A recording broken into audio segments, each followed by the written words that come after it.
It's a tribute to Rabbi Shmuel Butman, of Sholem, who passed on this past week. Rabbi Butman, as he was known, was the head of the Lubavitcher youth organization. He replaced Rabbi David Raskin, who was the former chairman. Many things were done by Rabbi Butman from the 60s when he started his work for the Lubavitcher youth organization till today. That's probably almost 60 years of work or so. And truth be told, that my encounters with him personally were minimal. Nevertheless, he was always around. You always heard from him.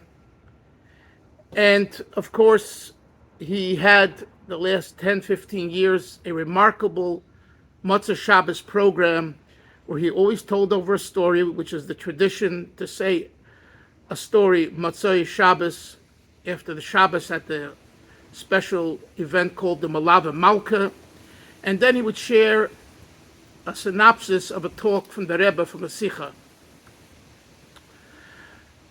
His work also involved meeting politicians, the mayor, the controller of the state of New York.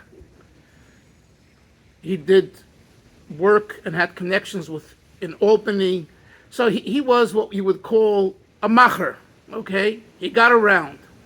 But I want to talk a little bit about from the inside for us and others. Us, I mean the Anash, the Lubavitcher Chasidism. Rabbi Butman came from a family, a very Hasidic family. They were related to the Schneersons. His father was Reb Shneir Zalman Butman, and his uncle was Reb Zalman Schneerson.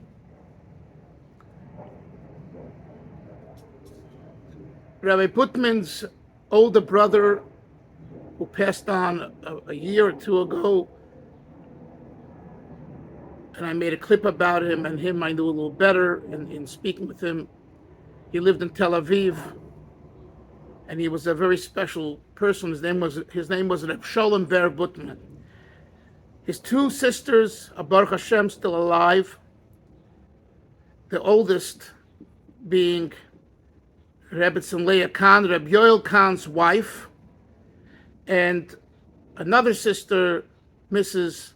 Swerdlov, Hayadua, with the Hey Hayadia, the known Mrs. Swerdlov, who's still taking women and teenage girls, Lubavitcher girls, to visit sites in Europe and Eretz Yisrael, holy sites of the Rabbeim. God bless her soul, to be able to have, and her body for that matter, to have the koyach and the strength to be able to do that in a healthy way.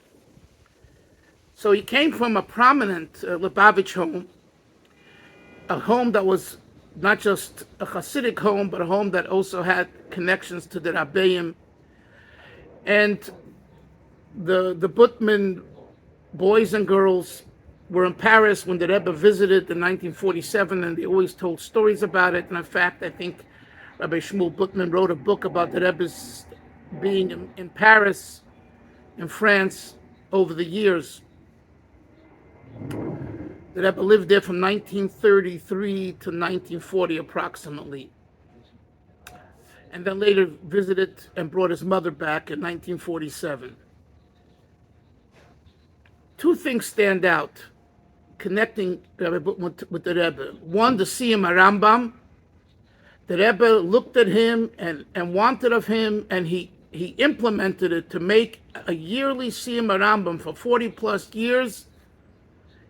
And many of them were big events with thousands of people, beautiful events of Torah. And he gathered not only Lubavitchers, but other Talmidei Chachamim, Rabbonim, to come, and children of Hasidic Rebbes to come and honor the event. And this meant a lot to the Rebbe. The Rebbe was very happy with this. And I think we must give him credit for doing this. No one else stepped to the plate. He made it happen. He raised the money for it. So from the raising of the funds, which was thousands and thousands of dollars, to the actual running of the program, he was the one who made it happen. And I want to share now a little story. I was sitting at Rabbi Yoel's house. Rabbi Yoel was by Mashpia, and I was kind of a ben bias there.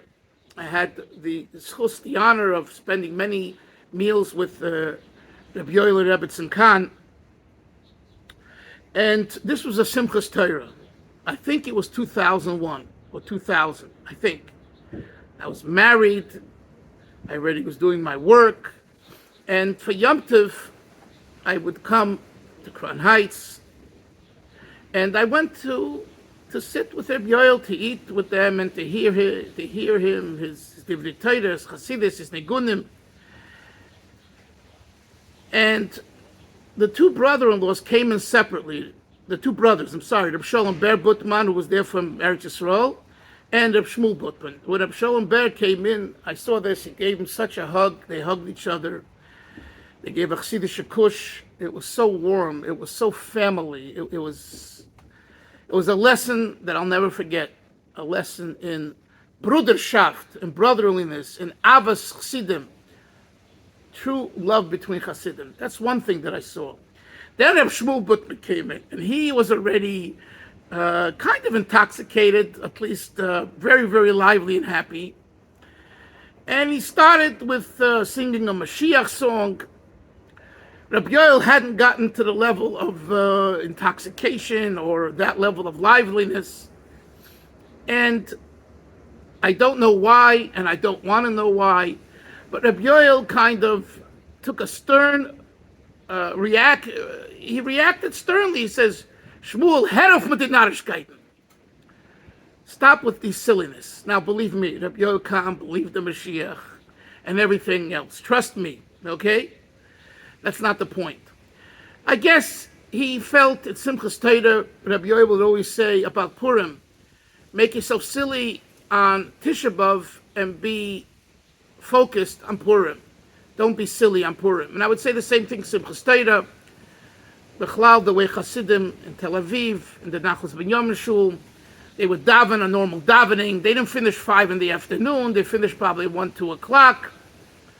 They didn't get drunk during davening. And then they went around from home to home. This is what I was told. And they would follow Rabbi Yoel's uncle, Yanovsky, I forget now his first name, I'll remind myself, I hope.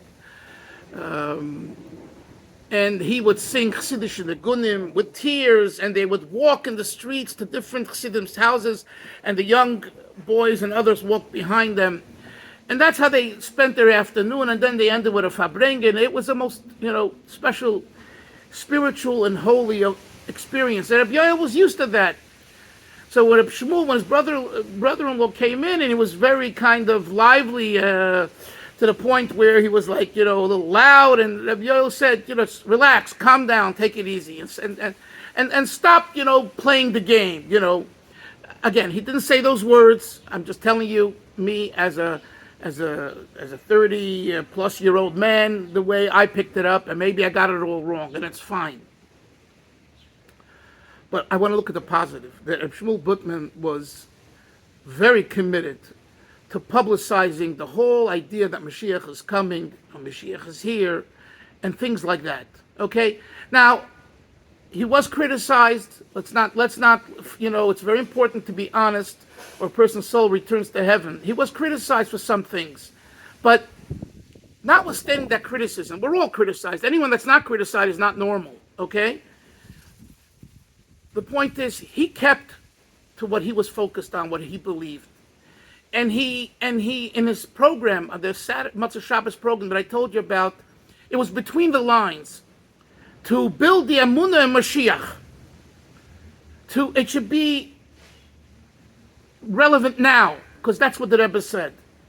And I was impressed with that. And I feel that not many people have the guts to speak about it publicly, and Shmuel Butman did. So, l'schus neshmasai, he's back in heaven with the Rebbe, these two things of publicizing Bias HaMashiach, the coming of Mashiach, the urgency, the wanting, the yearning, the longing, we want Mashiach now, we want him now. And to talk about it in the streets, plus the Siyum HaRambam that he made every year, which was clearly a campaign of the Rebbe. The Rebbe started it in the 1980s, I believe 1984.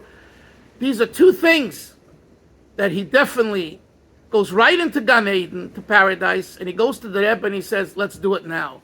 God bless his neshama and only good things. And only simchas.